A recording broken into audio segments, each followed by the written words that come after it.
Welcome back, friends, to Terraverse TV. John Altarelli covering a new segment today on literacy, reading among our younger generation. Before we get started, I just want to let you know I've got Jenna back on track with us. She's on the screen with us, our producer, and I may ask her to pipe in on some of these topics because I'm sure she has a point of view being of the generation that we're going to discuss today. Anyway, if you like the content, please subscribe, hit the like button, share with your friends, hit the bell for updates.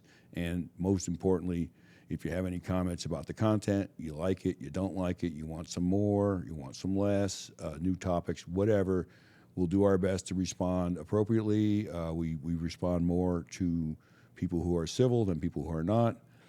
This is all about trying to get this information out there so that people can use it in their civil life and political discourse, and also to try to understand what's going on in our education system, which should be a concern to all of us, considering the cost of it going through the roof and whether or not the outcomes are commensurate with the cost.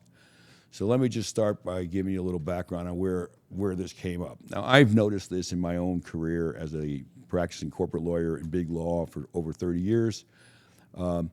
I went to a great undergraduate. Actually, it was a public undergraduate school, public high school. But I ended up getting lucky enough to get into Cornell Law School, and I got to train with some of the best and smartest people I ever met, under some of the best and smartest professors I ever met. And this was over 30 years ago, and I remember the amount of reading that we did. It was thousands of pages, and you couldn't read enough per day to keep up with the case law load of reading cases, and they were detailed and they were complicated, and the writing was very sophisticated. We talking about the Supreme Court when they were trying to show you how really smart they were. They used a pretty broad, almost foreign vocabulary for the rest of us, and it took a long time to get through these case materials and these texts. And it was daunting. And most of us, anyone who went to law school, particularly if you went to a top law school where you had severe competition amongst your classmates, the amount of reading that was put on you was brutal. It's the most difficult I've had, in my lifetime. The only thing even close to that is practicing law when you have to read the documents and do due diligence. It can be somewhat similar. But law school was a shocker for most people. I don't care where you went undergrad and what you think your major was. I don't think anyone was prepared for the amount of reading that we had to do. And I love reading. I was a big reader before I went there, so it wasn't that I didn't love reading. It's just the sheer volume of it was daunting. Well, let's now go to sort of, the regular college. We'll leave law school out because I don't know how much they can dumb down law school and reduce the amount of reading. Maybe they do, maybe they don't. I'll find that out. That'll be something I'll do some research on. But at the undergraduate level in particular, and we can even go back as far as high school and grammar school, what is being told now, even though it's something that people don't want to talk about at these institutions, particularly the Ivies and all the elite institutions, they don't want to admit this. So you're not going to see, and I've been looking for, you're not going to see a lot of intellectual publications about this because it's going to go against the grain of these institutions. So I don't think they're going to want their professors spilling the beans on this, although some have in certain articles in The Atlantic and the Slate and other places where I gathered my information for this session.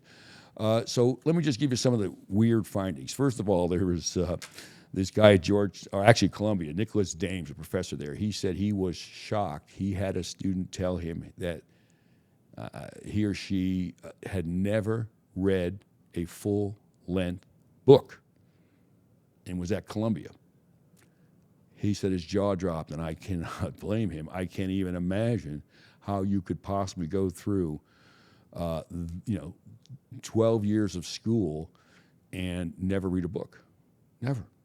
And be at Columbia. Wow. That was a shocker. Then there was another professor over, his name is Adden Costco. He was at Illinois North Central College, and he was teaching humanities and philosophy, which are typically reading, right? There's mostly reading. There's no math and whatever, just reading, a lot of reading. And I took philosophy, and I remember how much reading it required. It was a lot, and it was great, and it was complicated. Philosophy, and anyone who's taken philosophy knows that is a very, very difficult topic. It requires very, very thoughtful analysis and rational behavior, not rational behavior, but rational thought. And it's really hard, and you need to read. So I don't know how you could do philosophy as a class or a major and not read. He said he used to assign 30 pages per session, per class, which is a lot. And if if you have 5 classes, you're looking at 150 pages a night. It's a lot. It's not undoable. I do 10 times that probably a day, and I read a book every 2 days, so it's doable. It's just you got to just do it. And I'm a fast reader, so I get it. I may have a little leg up on people, but nevertheless, that's not too much. 30, and I'm sure all of the classes you're taking in college are not all reading. So among the 5 classes you're taking per semester, if one of them happens to be philosophy, which has a lot of reading, 30 pages is not a bad assignment. So, and you're doing that twice a week. That's not that bad. Nevertheless, he says now that if it's if it's 20 pages, they almost fall apart and they can't comprehend it. So if you give them a 20-page assignment, they're going to come back with 0 or very little comprehension of the 20 pages. He now has to limit it to 10 pages, and even that people struggle with. So it's pretty shocking to me that we're down to a level of literacy where college students are able to somehow get pushed through colleges, get grades, and go on and try to get jobs when they can't read or don't read. I'm not saying they can't read, they don't read. And if you don't read, you don't write well. And that was something that I noticed over my career. As people come out of law school, every year it seemed like the writing samples and the ability to write coherently and to make an argument or to analyze a set of facts and circumstances was lost. And the writing was just getting worse and worse and worse. And I was shocked because, we were only hiring from the top 10 or 12 law schools in the country. We're hiring the best of the best, the brightest of the brightest. And if these students were coming out with the lack of ability to write and read and comprehend at the level that we needed them to, and at the volume. If you're a lawyer, the volume is daunting. Or if you go to med school, you look how much you have to read, and that's all very scientific, very difficult stuff. So you can't get away from it. You're going to have to read. And if we're going to replace it, we'll talk about this in a bit. I guess maybe we're going to replace everybody with a chat GPT, and we're going to get that level of analysis, but no human interaction between us and the chat. We'll see. But anyway, that was a shocker. And then they go on all these professors. I read a lot of these articles about what do you think the causes are. So the causes, some of them are very obvious. Like COVID was a disaster. Okay, COVID, people stopped going to classes, people stopped interacting. Everybody was given sort of a pass on almost everything, and that clearly did not help reading and reading comprehension. And then you have this sort of teach to text mentality that has overwhelmed our education system, where now we're trying to get people to just learn how to pass a standardized test rather than to learn, and therefore because they learn, they can pass the test. And you see that across the board. You see it in law schools. A lot of law schools, that's why we didn't go to other law schools other than the top ones, who don't actually teach the test. Cornell, we didn't teach the bar exam at all. Our professors used to say, if you go to Cornell and you can't pass the bar, well, we got a problem. And so we're not going to teach you how to pass the bar. You're going to be able to do that because you went here, and we're going to teach you how to learn the law. And that's true. It was right. We had 100% passage rate, as far as I can tell, forever. Maybe 1 or 2 people every now and then don't pass for whatever reason, but it's almost impossible not to go to a top law school and not pass the bar. Although the passage rates in New York and California are in 60% or lower, it tells you a lot of people don't pass the bar. So not all schools are created equal, and not all students are created equal. But the net is reading and writing are critical to be able to do that. And if they're not requiring it in college, and you're going to get to law school, I don't know how we're going to teach it to you in law school. And when you come out to practice law, which I was finding, it's all coming home to roost. We're producing students, college students, high school students, law students, medical students, across the board. We're producing them with a much lower level of comprehension and a much lower level of reading, a much lower level of historical knowledge and the like, and it is affecting their ability to produce and to survive in these difficult career fields. And I know a lot of law students who come in, they get washed out after a couple of years. We can't we can't use people who don't have the ability or don't have the experience and not willing to sort of develop that experience to do the level of reading that is required to be successful in our profession. So that's been obviously noticeable over the last 30 years for me, and I've seen it in my own anecdotal, but now I'm seeing it, these professors are confirming my own experiences.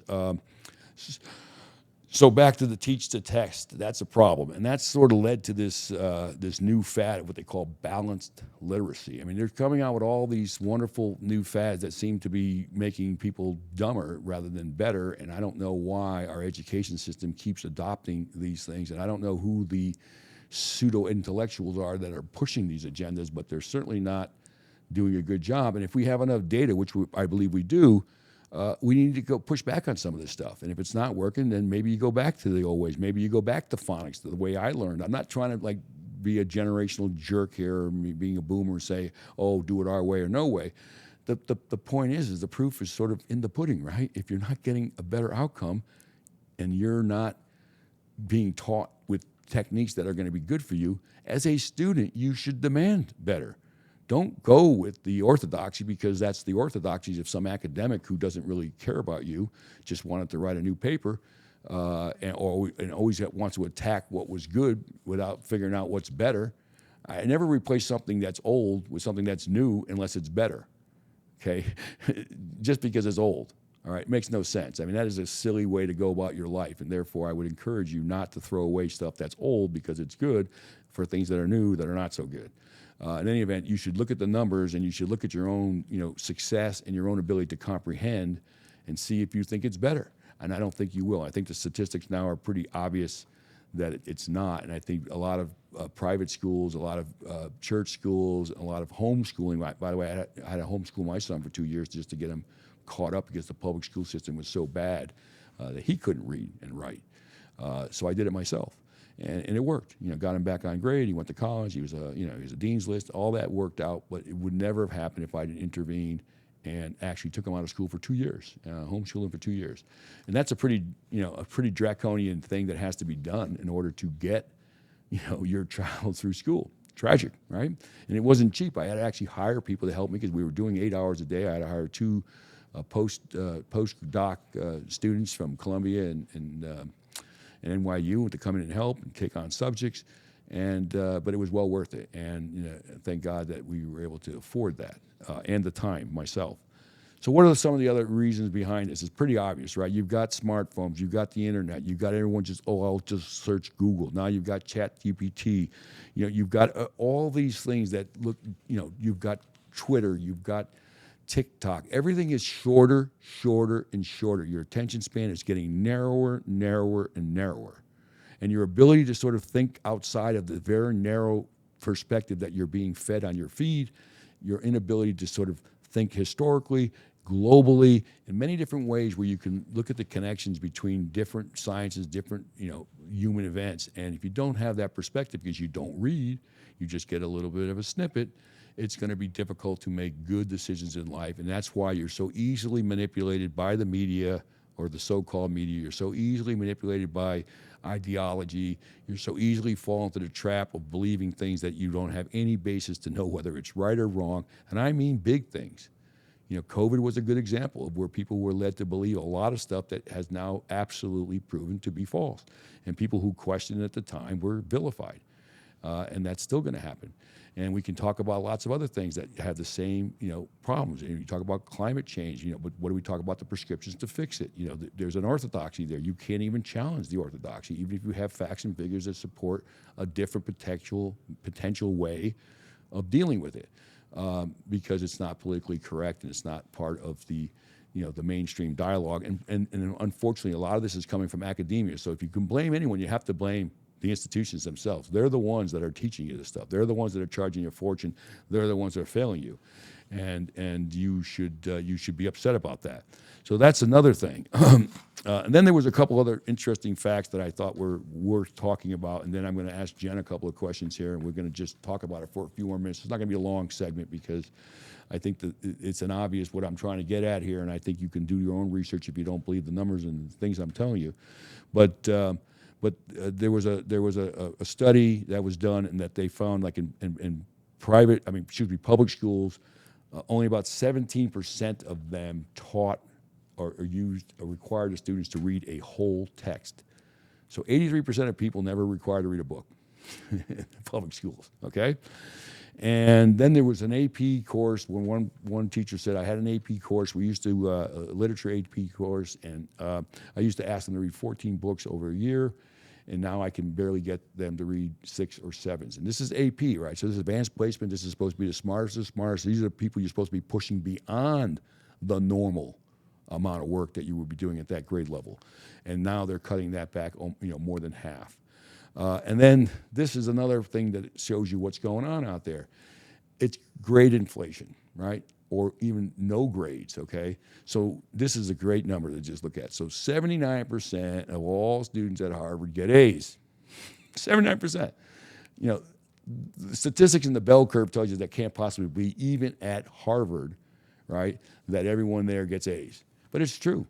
If you don't get an A, you go to Harvard, you're going to get an A whether you do the work or not. And it's just crazy. And I see that in business schools. I see that now in law schools, where they're not going to give grades anymore because it's too embarrassing if you didn't get an A. It's going to be traumatizing to the student, and then they won't be able to charge you $100,000 a year for your parents to feel good about the A that you got that you probably should have got a C. And there's no accountability. But there will be accountability. When you get in the real world and you get a job, there will be accountability. So go ahead, and you can skip by it now, and you can get all the great grades you want, and you can not learn the thing, not read a book. But when you come out and get a job with me, none of that's going to matter to me. If you can't read and write, you can't think, you can't solve problems, your attention span is like that of a gnat, you're not going to last. And I don't care if you went to Harvard, Yale, or wherever. It makes no difference to me. I get lots of kids from there. But I'm not going to be able to keep the ones that can't read. So I'm encouraging you, if you're in this situation, if you feel like, I'm preaching down to you from a boomer, well, maybe I am, but at the same time, maybe you should reassess your own situation and see if it's true. Am I saying, is it true? Maybe you're not. Maybe this is all bull. Maybe that's great. Tell me that.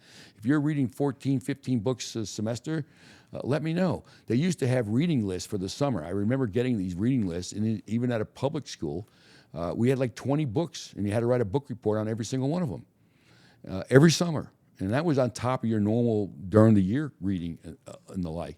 And I never really minded it because I came from a really poor family. We didn't have any books in the house. We had to go get a library card, which people don't even know what the heck that is anymore. The first thing you got when you went to school was they took you down to the library, the public library in your town, and you got a library card. And you checked out books, and you read them. And then you brought it back, and you get another book. People didn't buy books. They weren't buying books. You were checking them out of the library. And I couldn't wait to get my library card because we had no books in the house, and I wanted to read so bad. Just to get away from my life. I wanted to see something more than my own existence, and I know that books can take you and transcend to other things, other places, other people, and you can learn so much. So I was desperate to read. We didn't have books. I got my public library card. I spent a lot of time at the library. I loved it, even though I used to work after school. I would get books all the time. I would sign out 2 or 3 at a time, and I would read them, bring them back, get 2 or 3 more, and it was great.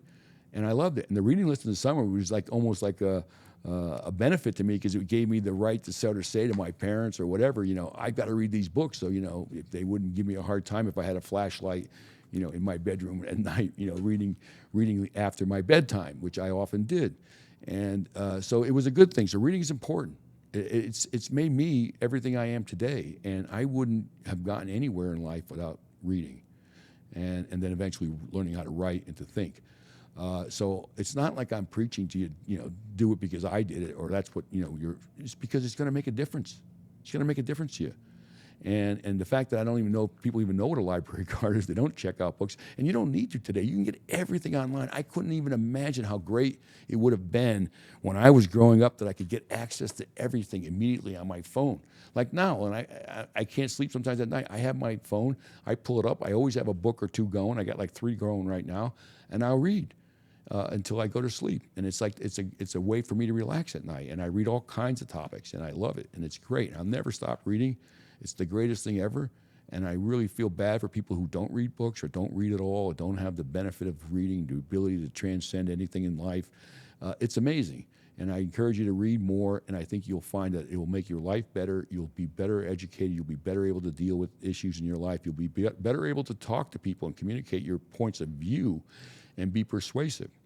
So there's a lot to be said for that. So Jen, I want to ask you, I talked about, my experience in school where we didn't have a lot of books. The school was very poor. People were poor. No one had books in their house.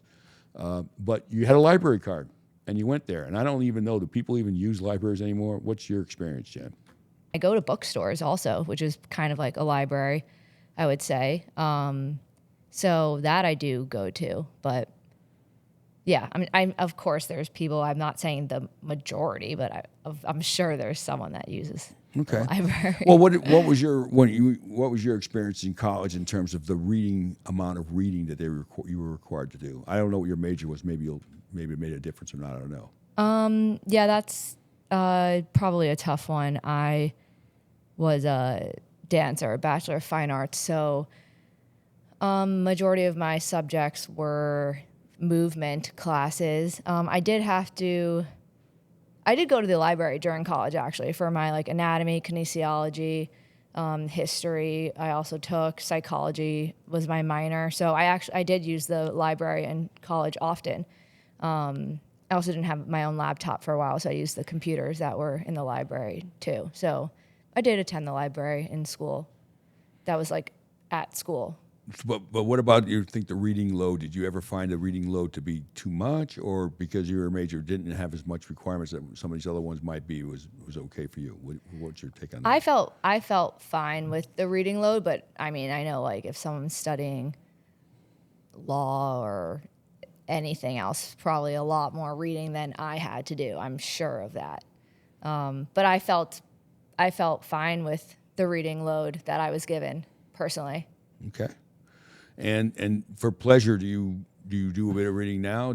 What do you do for pleasure reading, if at all? And I don't want to put you on the spot. I'm just trying to get a sense here because I do think it's a little bit of a generational thing. I think we grew up with books as being our media, not TV and the like. So I think most people, if you wanted to get away or escape or learn something, the only way you could do it was a book. And that's not the case anymore. You can get your information many, many other ways. Yeah, I read all the time. All I do is I'm either reading a book or I'm listening to a podcast. So I don't have any streaming platform subscriptions. I don't sit and watch Netflix or Hulu. I don't even have them. I actually have Hulu, but it's because my little brother uses it, so I let him. I still pay for that for him, but I don't personally use that. All I do is read books. I just literally spent $60 the other day buying 10 history books because I was inspired from one topic that I've wanted to just actually know more facts about. But that is what I do in my free time, is if I'm not working or working out, I'm reading or listening to a podcast. And I like to also, sometimes I'll even do Audible books and read at the same time, listen while I'm reading, because it just helps me. I'm good at better visually, so sometimes when I'm listening to an audiobook, it doesn't if their information doesn't fully land as much as if I'm sitting and reading it myself. I read a lot. I associate with people that read a lot. I don't associate with majority of humans that live in New York City. It's just I don't do those types of activities. So I definitely am a simpler person. And the other book I read literally every single day is the Bible. So I read a ton, and I wasn't this way always. That's why you're asking me in college, I was a very different person back then. So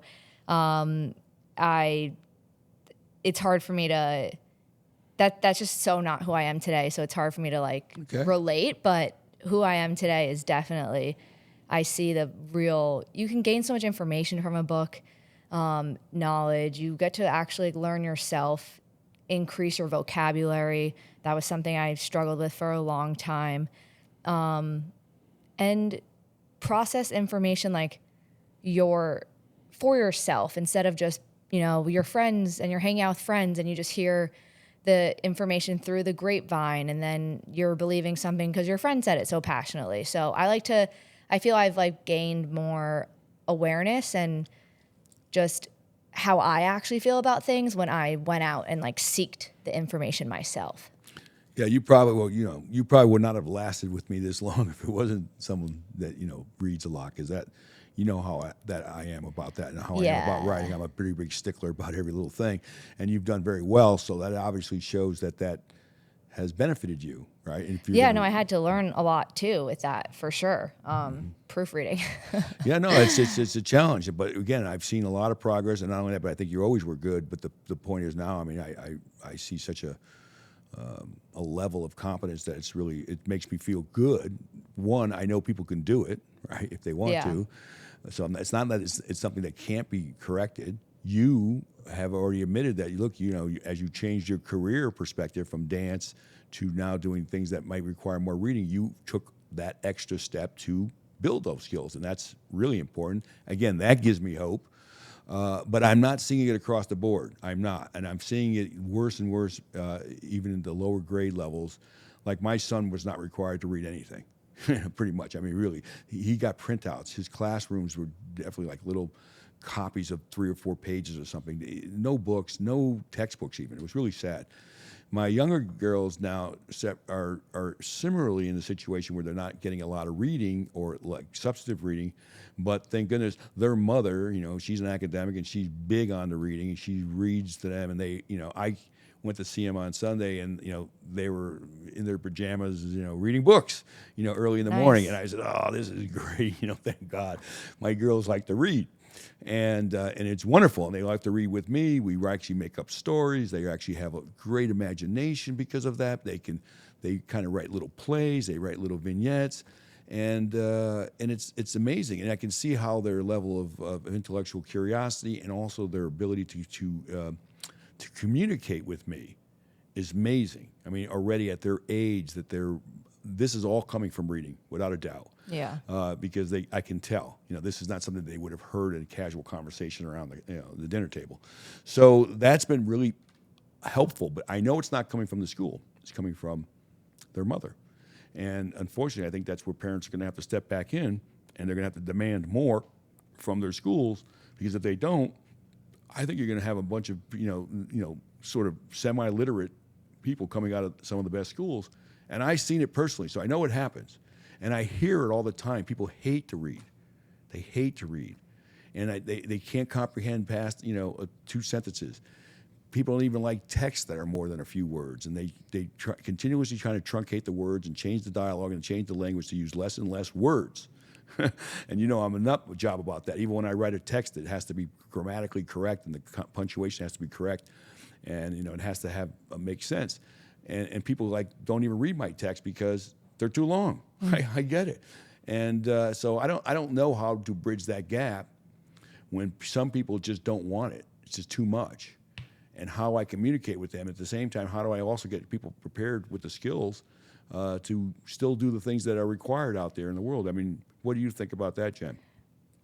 Like way too many things. I The know. first is, well, the reason people don't like reading, and I think this is a large reason, is the attention span it requires. It requires to focus on one thing. And that's why social media, television, Hollywood, just any type of music, it takes over your life, because you can have a very different type of attention span. Like the videos that get the most likes or the ones that are so attractive are the ones that are short. And that's why you're like scrolling for hours, because you're watching 10 seconds, 30 seconds, a minute video. When you're reading a book, it's like, you got to spend like hopefully 30 minutes to an hour, like sitting there reading.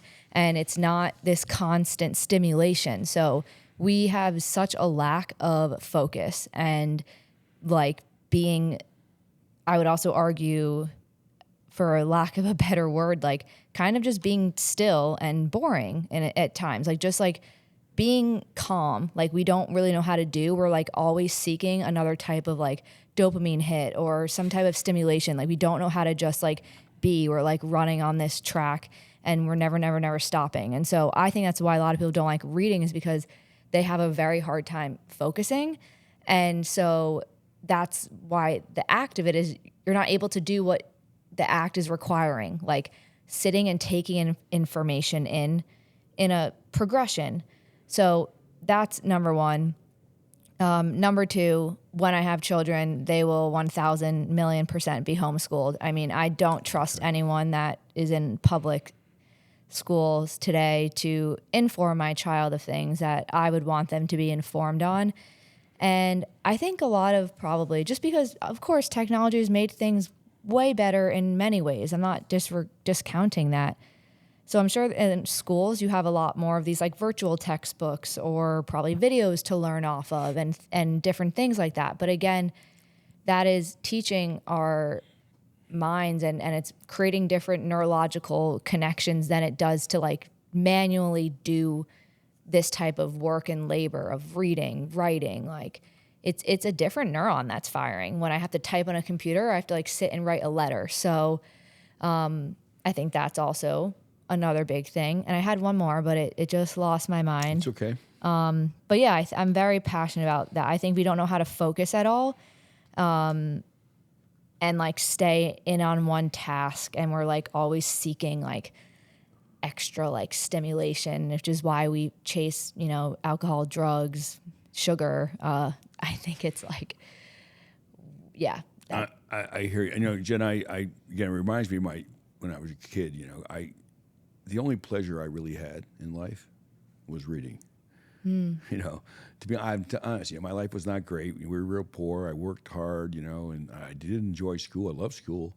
But, reading took me away from my life, right? I could read about things that I could never experience in my life. I was vicariously living through the books, and I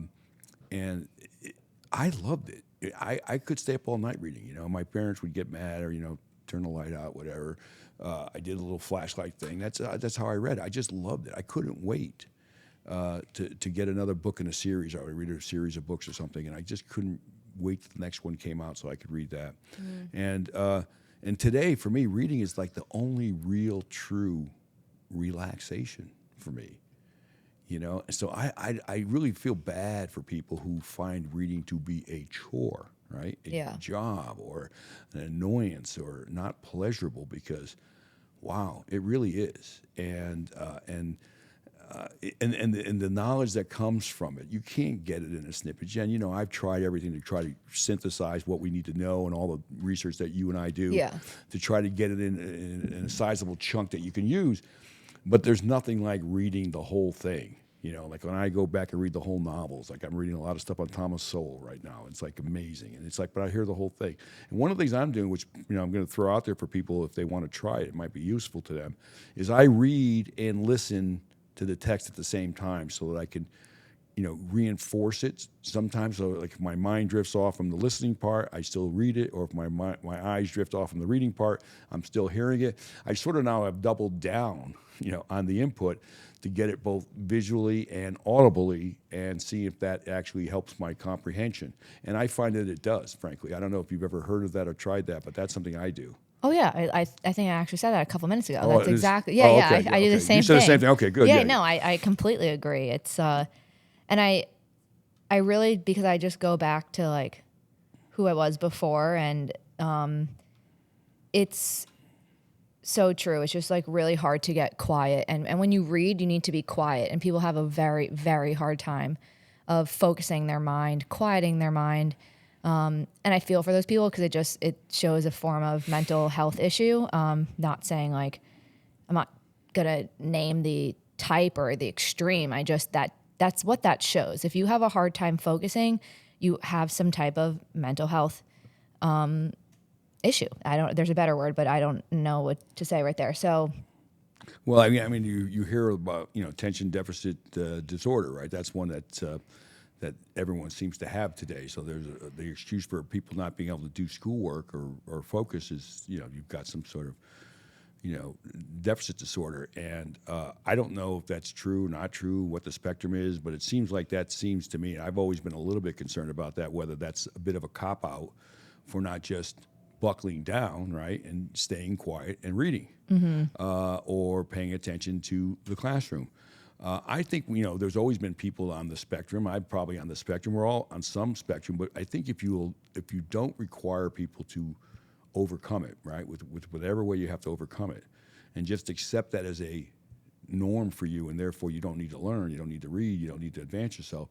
Aren't we just putting a whole generation or group of people at a huge disadvantage in life because we're not going to require them to even try to overcome it? I don't know the answer to Oh, it's exactly. Oh my goodness. Here I go. So that. That's okay. That's why I'm having this conversation. by nature, a human left to their own devices is not going to usually take the best choices, best actions. We're flawed by nature. We can all admit that. I'm not saying we're evil. I'm saying we're flawed by nature. So now what today does, instead of trying to correct that and learn how to be different, have the guidance to not fall to certain temptations, because it's very easy and very tempting to sit and want to watch TV for hours. Like, do you think I don't want to do that? Like, I do. There's definitely days I do, but I don't allow it because I know what behavior that has led to in the past. And so there's discipline that I've literally trained myself in many, many ways. Don't do the things that don't make me feel good or don't better myself. It's pretty simple. So, but instead of what we've created a whole system where we affirm things now. So if a child feels XYZ, we affirm that. We don't try to have them learn to be different. We're like, oh my goodness, you have this problem. I'm going to agree that you have this problem. And we're going to almost just focus on the problem and be like, yeah, I get that's how you feel. And this is your life and that's it. You're just stuck this way. And we make it worse. It's just so awful because you can change. People can change. I had very difficulty focusing. I used to sit and read the same page 10 times, maybe more. And then I would just literally go to Spark Notes. I don't even know if that's a thing anymore, but Spark Notes was a thing back in the day. And then I would read Spark Notes because I couldn't read 60 pages a night in high school when we were giving, an English class. So, but now I can sit and read very easily. Am I the fastest reader ever? No, I still work on it. And I actually have taken like reading courses online and things to try to help me read quicker. But instead of like just saying, oh, I have this problem and now labeling myself as like, I can't focus, you can learn to change that. But I think we're just like, we create these labels and then we say this is who we are and then that's it. And now everyone else has to change to me and the world has to change to me because I'm like the center of the universe and nothing else matters but like my feelings. So I just think that's a really big problem. Well, I agree with you on that. And I just want to make one more observation. We're going to wrap it up here. This was, and by the way, thanks, Jen, for sharing your perspective. It's very helpful to me. I always want to check my own views here to see if I'm, either an outlier. Is it a generational thing? Am I being too critical? So it's always helpful to have another perspective, particularly someone of a different generation and someone who I admire and respect. So, thanks again for that. But I want to make one other point because it's kind of funny. I just realized this myself. This has just happened over the last, I would say, 3 to 6 months. I love movies. I love movies. I love movies. I love movies, especially if there's action movies. I love watching them. And that was my form of relaxation until you and I started this thing, right? And then I added this whole new layer of research into my life that I always did that, but I added another layer on top of it. So I'm now doing research for my business, for my law practice, and now we're doing it for these seminars and podcasts and because me, I won't go into anything unless I do the work. I just, I'm not going to talk off the top of my head, because, I'm pretty crazy, as everyone knows, without a little bit of research. So I've been spending a lot of time now, right, looking at various YouTube videos and all these different media outlets to see what they do and how are they doing it. Is it worth it? How is it working? And then some of it I just sort of got hooked on. Like I watched those guys build log cabins. I love that stuff. So I've gotten hooked on this new media, and I actually don't like to watch movies anymore. I just found that out recently. I haven't been on Netflix in months, probably. I mean, and I used to watch.